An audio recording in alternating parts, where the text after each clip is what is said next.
विमल पोलो जुबा केसरी, हर पल मनाओ केसरी त्योहार।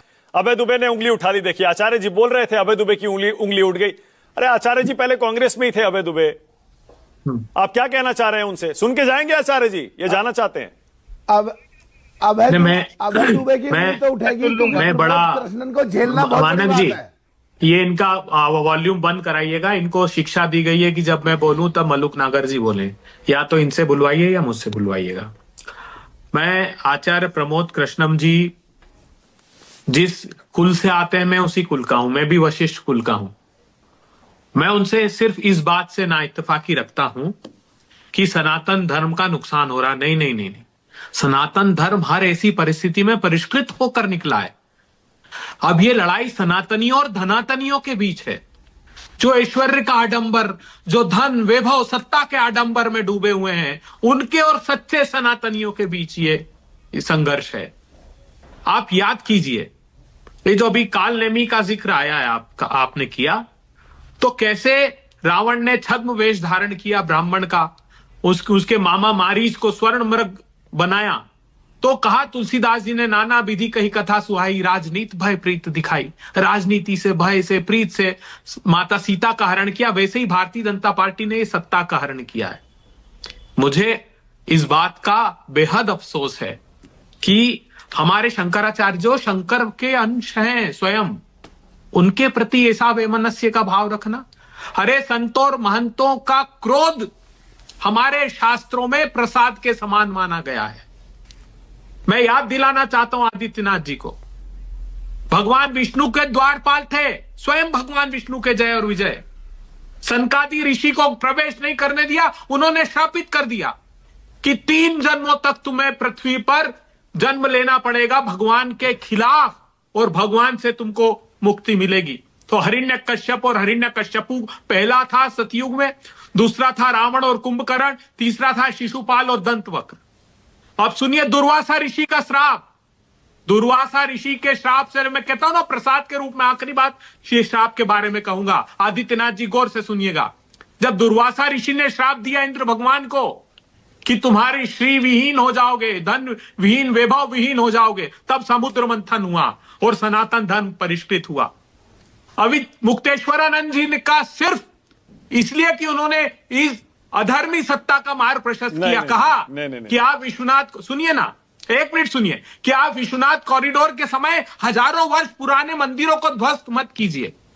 आज भी ये कहा मणिकर्णिका घाट पर कि आप मां अहिल्या, मैं उसी भूमि से आता हूं, लोक माता अहिल्या जिसकी चरण रज अपने मस्तक पर धारण करके इंदौरवासी निकलते हैं, उनकी प्रतिमाओं का आदर कीजिए। अच्छा एक सेकंड, अबे जी एक सेकंड, मैं एक काम करते हैं, थोड़ा सा देखिए स्पष्टता आ जाएगी। अभी मुक्तेश्वरानंद जी जो कहते हैं सही कहते हैं, सच कहते हैं, यही आप कह रहे हैं ना? कहने वाला जितने मैं कह रहा हूं आपको सुनिए गौर से, बहुत गौर से। किसी के भी प्रति कहा हो संतों महंतों ने, संतों महंतों का क्रोध, संतों महंतों का श्राप, संतों महंतों की शिक्षा प्रसाद के समान है, चाहे वो बहुत बढ़िया। ओके, मेरा दूसरा सवाल, अभय जी मेरा दूसरा सवाल, बहुत बढ़िया, आपने कहा उनका सब कुछ जो भी कहते हैं प्रसाद समान है। राहुल गांधी अभी हिंदू धर्म में है या नहीं है?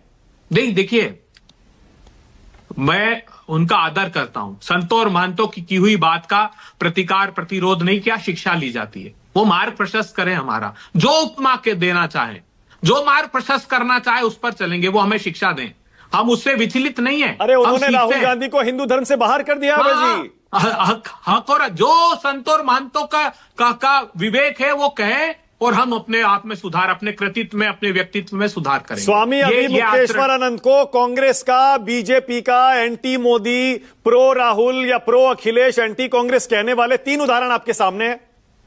नरेंद्र मोदी के समर्थक थे, बाद में विरोधी हो गए, एबीवीपी से जुड़े हुए थे, राहुल गांधी के सपोर्ट में 2-4 बार बोले, फिर हिंदू धर्म से बाहर कर दिया। अखिलेश जी ने लाठी चलवाई, उसके बाद अखिलेश जी ने माफी मांगी तो उन्होंने माफ भी कर दिया।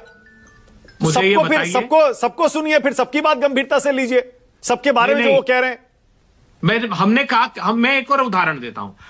अशोक सिंघल जी विश्व हिंदू परिषद के अंतर्राष्ट्रीय अध्यक्ष, उन्होंने मोदी जी और मोदी सरकार की तुलना, गौर से सुनिएगा, मोहम्मद गजनवी और औरंगजेब से की थी 2008 में, जब मंदिरों को एक के बाद एक ध्वस्त किया जा रहा था, अहमदाबाद में, सूरत में, गांधीनगर में, तब वो गए और टीवी टेलीविजन पर इंटरव्यू दिया उन्होंने।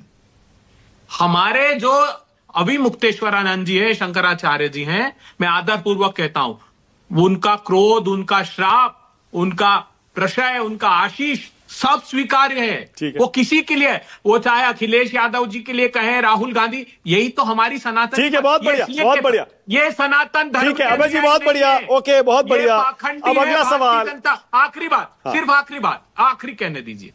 देखिए, मैं आज विभेद पैदा नहीं किया हिंदू धर्म में, आदित्यनाथ जी आप लोगों ने आज नहीं किया। जब राम मंदिर का निर्माण हो रहा था, तब सभी शंकराचार्यों ने कहा कि शिखर का निर्माण मतलब भगवान का शीश होता है। तो क्या कहते हैं, ये रामानंदियों का मंदिर है। अरे हमारे सनातन धर्म में शैव है, शाक्त है, वैष्णव है, स्मार्त है, ये कहते हैं रामानंदियों का। ठीक है, ओके अभय जी, एक सवाल। ये विभेद हिंदू धर्म में पैदा करना चाहते हो सत्ता के लिए। हाँ अभय जी, इसका मतलब आप ये कह रहे हैं कि मौनी अमावस्या में जब ये पालकी में जा रहे थे अभिमुक्तेश्वरानंद जी, उनको पालकी समेत जाने देना चाहिए था, नहीं रोकना चाहिए था, यही है ना आपका स्टैंड? बस आखिरी दो उदाहरण देना चाहता हूं मैं आपको, आखिरी दो। एक, याद रखिए आदित्यनाथ जी और प्रधानमंत्री जी कि संतों की जो शिखा है उसमें सृजन और प्रलय दोनों पलते हैं। आपने उनकी चोटियों से पकड़कर मारा है। याद रखिएगा, अगर सृजित की ये सत्ता तो तुम्हारा सर्वनाश भी करेंगे, तुम्हारी सत्ता का। दूसरा, जो छत्र था, शंकराचार्य के छत्र का अर्थ जानते हैं आप? छत्र जो तोड़ा गया, वो रक्षा का संकेत है, धर्म की रक्षार्थ। वो छत्र कोई उनको छाया प्रदान नहीं करता है शंकराचार्य जी को, उसका प्रतीकात्मक महत्व है। उसको सुप्रीम कोर्ट ने तो शायद वो इस्तेमाल करने से रोका है ना अभय जी? देखिए, यही भारतीय जनता पार्टी क्या कहती थी, कोई अदालत मेरी आस्था का फैसला नहीं कर सकती। अदालतों का फैसला सर्वमान्य हो सकता है, लेकिन मेरी आस्था के आगे किसने, अगर कल को कोई वो भगवान श्री कृष्ण पर, भगवान राम पर प्रश्न चिन्ह लगा देंगे तो क्या? ठीक है, ओके, और शांतनु गुप्ता, ओके, शांतनु गुप्ता और राजकुमार भाटी, उसके बाद आगे जा रहा हूं। शांतनु गुप्ता,